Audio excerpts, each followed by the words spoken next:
The lenses I use depend on what type of photography I'm doing.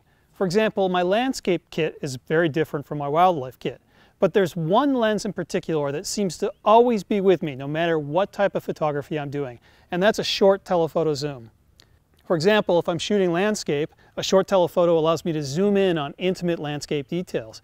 If I'm shooting wildlife, the short telephoto is great when the animals are a little bit closer to me and I don't need the long reach of my super telephotos, or if I want to take a wider view to show the animal in the context of their environment. And when I'm doing street or travel photography, a short telephoto zoom is perfect for zooming in and capturing people as they're going about their daily lives.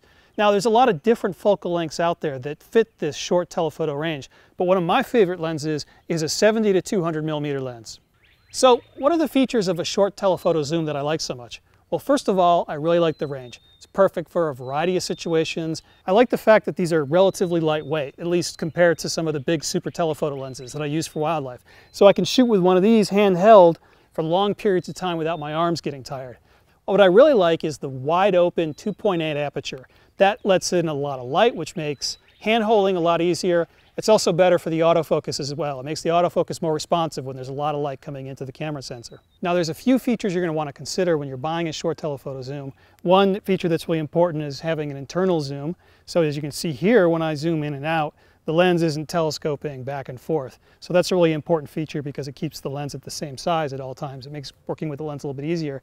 Second of all, you'd like to have focusing that's consistent as you zoom in and out. So for example, if I focus at 70 millimeters, and then I zoom into 200 millimeters, the focus point doesn't change, my subject is still in focus.